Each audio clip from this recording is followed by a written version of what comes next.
खतरा था। यह तनाव अक्सर हिंसक संघर्षों और विद्रोहों में बदल जाता था, जिससे पिलातुस के लिए शासन करना और भी चुनौतीपूर्ण हो जाता था। पिलातुस की प्राथमिक जिम्मेदारी व्यवस्था बनाए रखना और रोम के लिए कर इकट्ठा करना था। कर संग्रहण की प्रक्रिया ने यहूदी जनता में असंतोष और विद्रोह की भावना को और बढ़ा दिया। वह अपनी क्रूरता और यहूदी धार्मिक भावनाओं के प्रति उपेक्षा के लिए जाना जाता था। उसकी कठोर नीतियों ने यहूदियों के बीच उसकी छवि को और भी नकारात्मक बना दिया। उसके कार्यों ने अक्सर यहूदिया में पहले से ही अस्थिर स्थिति को और भड़का दिया। विद्रोह और असंतोष की घटनाएं पिलातुस के शासनकाल में आम हो गई थीं। प्रधान के रूप में पिलातुस की स्थिति ने उसे एक जटिल शक्ति गतिशीलता के केंद्र में रखा। उसे न केवल रोमन सम्राट के आदेशों का पालन करना था, बल्कि स्थानीय यहूदी नेताओं के साथ भी तालमेल बिठाना था। वह रोमन सम्राट को जवाबदेह था, फिर भी उसने मजबूत धार्मिक और सांस्कृतिक पहचान वाले क्षेत्र पर शासन किया। यह संतुलन बनाए रखना उसके लिए एक निरंतर चुनौती थी। इस अनिश्चित संतुलन के लिए उसे राजनीतिक और धार्मिक संवेदनशीलताओं को ध्यान से नेविगेट करने की आवश्यकता थी। पिलातुस को अक्सर कठिन निर्णय लेने पड़ते थे, जो दोनों पक्षों को संतुष्ट नहीं कर पाते थे। हालांकि पिलातुस की प्रतिष्ठा एक ऐसे व्यक्ति का सुझाव देती है जो यहूदी रीति रिवाजों की तुलना में रोमन अधिकार के बारे में अधिक चिंतित है। उसकी प्राथमिकता हमेशा रोमन साम्राज्य की स्थिरता और शक्ति को बनाए रखना था। उसके फैसलों ने अक्सर रोमन हितों को प्राथमिकता दी, भले ही इसका मतलब स्थानीय मान्यताओं से समझौता करना हो।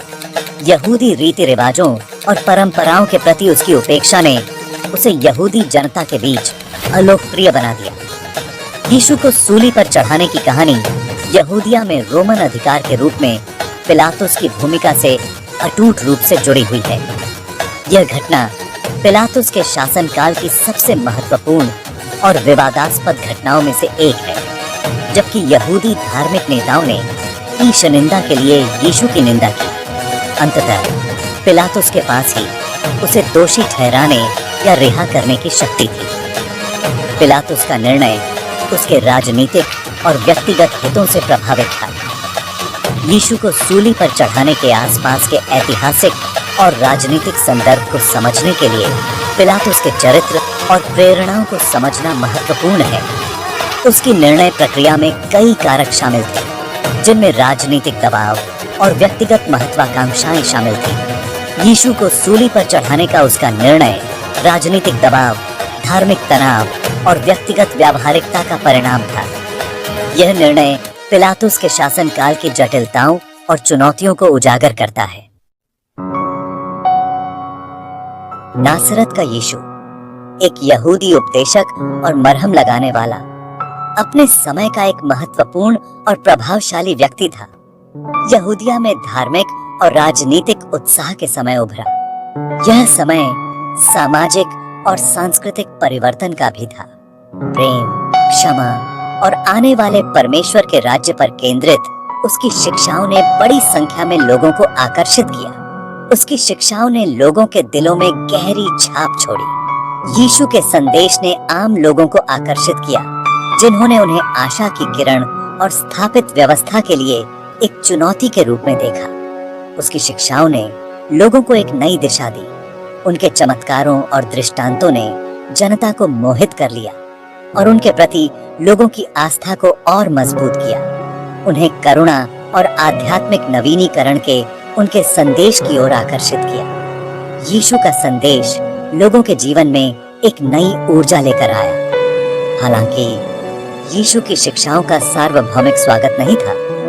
कुछ लोग उनकी शिक्षाओं से असहमत थे। फरीसियों, सदूकियों और महायाजक सहित यहूदी धार्मिक अधिकारियों ने यीशु के दावों को संदेह और शत्रुता के साथ देखा।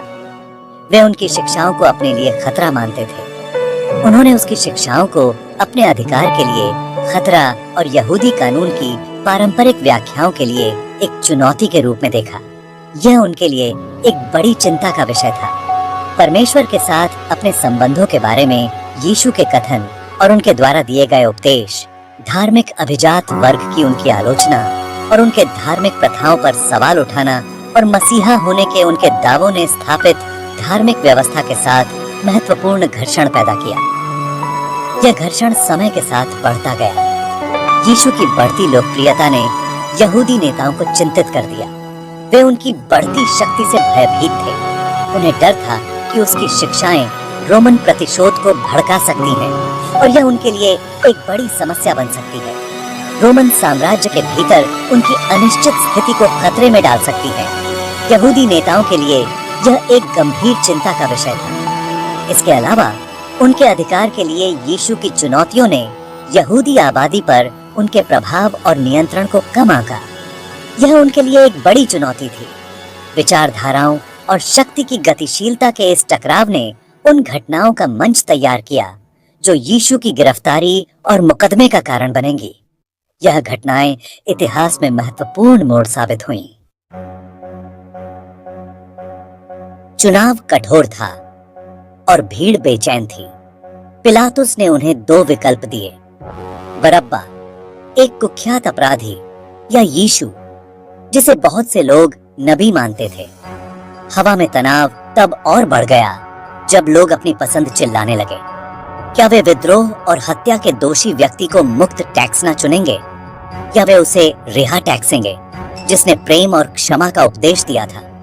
फैसला जनता के हाथ में था और उनका फैसला इतिहास में गूंजता रहेगा। यीशु को सूली पर चढ़ाना केवल एक ऐतिहासिक घटना से कहीं अधिक है। यह एक ऐसा क्षण है जिसने मानव इतिहास के पाठ्यक्रम को बदल दिया। यह मृत्यु इतनी क्रूर और सार्वजनिक समय के माध्यम से तरंगे भेजती है, अनगिनत जीवन को प्रभावित टैक्सती है और सभ्यताओं को आकार देती है। इस घटना का प्रभाव आज भी महसूस किया जा सकता है, जो युगों से गूंज रहा है। सूली पर चढ़ाने की विरासत गहन और दूरगामी है। इसने कला, साहित्य और संगीत को प्रेरित किया है, जो सांस्कृतिक और धार्मिक अभिव्यक्ति का केंद्रीय विषय बन गया है। क्रूस का प्रतीक, जो कभी फांसी का साधन था, दुनिया भर में लाखों लोगों के लिए आशा और मुक्ति की किरण में तब्दील हो गया है।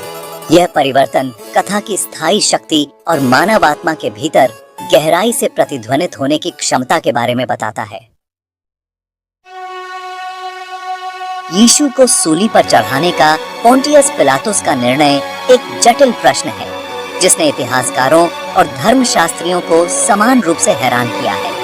क्या यह स्थानीय नेताओं का राजनीतिक दबाव था, विद्रोह का डर था, या बस व्यवस्था बनाए रखने का प्रयास था? इस अधिनियम के पीछे की प्रेरणाएं उस समय सत्ता, अधिकार और सामाजिक प्रभाव की जटिल गतिशीलता को दर्शाती हैं।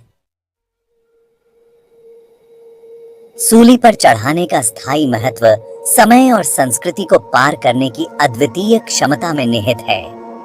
यह प्रतिबिंब, बहस और प्रेरणा का एक निरंतर स्रोत बना हुआ है।